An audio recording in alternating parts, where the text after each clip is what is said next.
충분히 자고 일어났는데도 머리가 맑지 않고 멍하거나 급격한 운동을 할 때, 아니면 누워있다가 일어날 때 우리가 머리가 멍하거나 어중증, 두통 같은 증상이 있다면 만성적인 뇌 산소 부족 상태라고 얘기할 수 있겠고요. 우리가 거북목 자세, 일자목 자세가 유지가 되게 되면 혈관이 이 목과 머리 사이에서 압박이 되어서 충분한 혈류 공급이 안 될 수가 있습니다. 현대인분들은 오히려 이런 자세적인 문제를 교정할 필요가 있다고 얘기를 할 수 있겠습니다.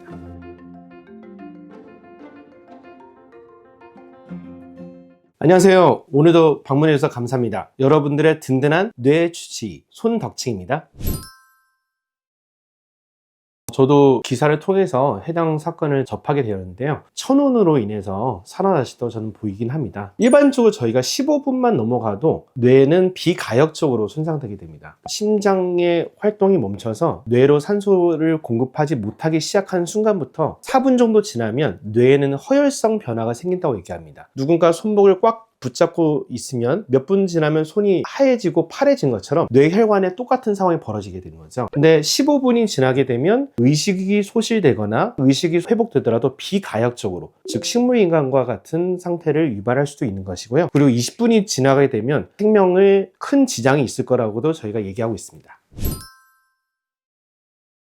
심정지 상태에서는 뇌를 살린 것보다 심장을 최대한 기능을 유지해 줬던 게 아마 핵심이지 않았을까 싶습니다. 심폐소생술에 있어서 가장 중요한 게 심장 압박이거든요. 심장을 규칙적으로 압박을 시켜줘서 심박동을 최대한 어느 정도 유지를 시켜줬던 게 그분의 뇌 손상을 최대한 막았던 지름길이지 않았을까 싶습니다. 쉽게 말해서 우리가 우물물을 양수기로 자동으로 펌핑을 하는 것과 다르게 우물을 수동으로 펌핑하듯이 심장이 멎었을 경우에 심폐소생술을 통해서 심장 마사지를 하게 되면 심장에서 전신으로 혈류를 수동적으로 펌핑해주는 역할을 하게 됩니다. 때문에 그분은 주변 지인분들의 도움으로 심폐소생술을 통해서 뇌 혈류량을 최대한 유지를 해서 뇌 손상을 막았던 것으로 사료됩니다.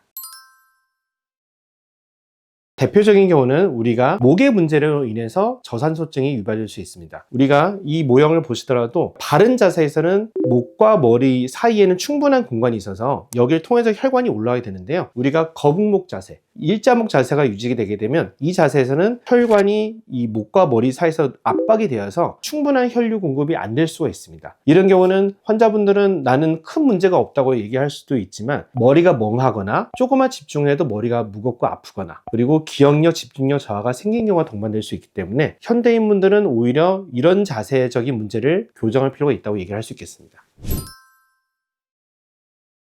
저는 두 가지를 얘기를 드리고 싶은데요. 첫 번째는 자세 변화에 대한 적응 상태를 확인하는 겁니다. 예를 들면 가만히 있다거나 급격한 운동을 할 때, 즉 계단을 갑자기 빠르게 올라갈 때, 아니면 누워 있다가 일어날 때, 앉아 있다가 일어날 때 우리가 머리가 멍하거나 어중증, 두통 같은 증상이 있다면 이것 또한 만성적인 뇌 산소 부족 상태라고 얘기할 수 있겠고요. 두 번째는 브레인 포그 증상이 있는지 없는지를 체크해 보셔도 좋습니다. 충분히 자고 일어났는데도 머리가 맑지 않고 멍하거나 공부를 조금만 하거나 작업을 조금만 하고 나서도 머리가 멍하고 맑지 않은 증상이 있다면 이것 또한 만성적인 뇌 산소 부족이라고 얘기할 수 있겠습니다. 하나 제가 더 덧붙여서 한번 얘기하면 저는 환자분들께 생활에서 관리법으로 강조하는 게 똑같이 호흡하더라도 산소의 질이 되게 중요합니다. 때문에 대부분 우리가 일상적으로는 실내에 장기간 머무는 시간이 많은데 가능하면 맑은 공기를 쐬시려고 노력하시라고 말씀드리고요. 야외라든지 산에는 자주 가지 못하더라도 탁 트인 곳, 강변이나 아니면 공원에서 이왕이면 좀 더 맑은 산소를 마시려고 노력하신다면 우리가 뇌에 더 건강한 산소를 공급해서 뇌 건강에 더 도움이 될 거라고 얘기할 수 있겠습니다.